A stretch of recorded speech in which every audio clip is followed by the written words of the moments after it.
carefully. Okay? Now we're gonna start. The Frog Prince by the Brothers Grimm.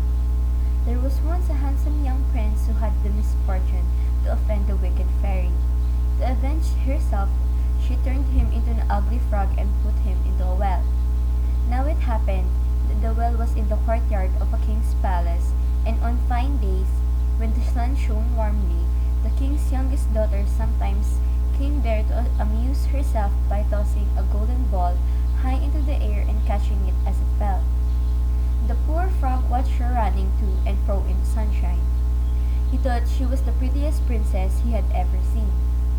One day, the princess threw the ball up so high that when she stretched out her hand to catch it, the ball bounced on the stones and fell into the splash into the water. She ran to the edge of the well and gazed down, but the golden ball had sunk far, far out of sight. Only a little ring of bubbles showed her where it had disappeared. She began to cry bitterly. The frog popped his head out of the water. "Don't cry, princess," he said. "What will you give me if I bring your ball from the bottom of the well?" "Oh, I will give you anything I have," replied the princess. "My pretty pearls, my diamonds, even my crown. Only please bring back my ball back to me." "I do not want your pearls or your diamonds or your crown," said the frog. "But if you will promise to love me and let me eat from your plate, drink out of your cup, and sleep on your bed, I will bring your ball safely back to you." And the princess promised, for she said to herself, "What a silly frog! As if he could ever get out of the well and walk all the way to the palace. He will never find me." The frog dove to the bottom of the well and presently came up with the golden ball in his mouth. The princess had no sooner snatched it from him than she forgot all about her promise and ran back to the palace laughing with joy. The next day, as she sat at dinner with the king and his courtiers, something came flopping up the great staircase. Flip flap, flip flop, and a voice said, "From the deep and mossy well, little princess, where I dwell, when you wept in grief and pain, I brought your golden ball again."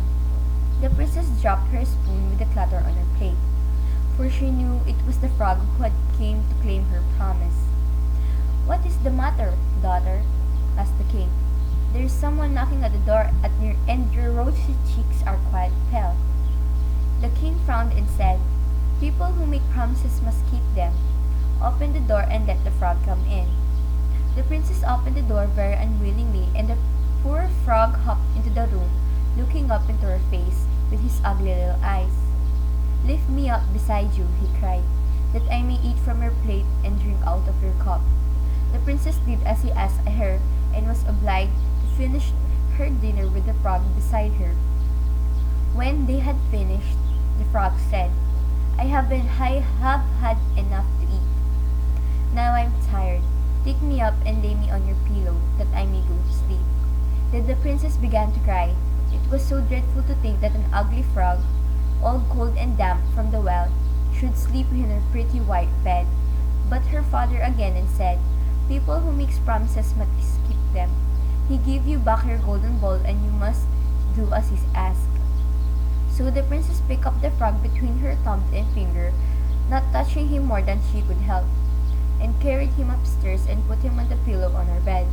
There he slept all night long. As it was light, he jumped up, hopped downstairs, and went out of the palace. "Now," thought the princess, "he is gone, and shall I be troubled with him no more?"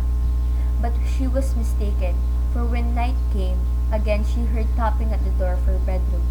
When she opened it, the frog came in and slept upon her pillow as before until the morning broke.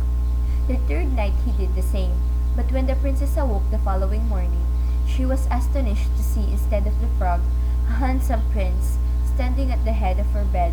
He was gazing at her with the most beautiful eyes that ever were seen. He told her that he had been enchanted by a wicked fairy who had changed him into the form of a frog, in which he was fated to remain until the princess let him sleep upon her bed for 3 nights.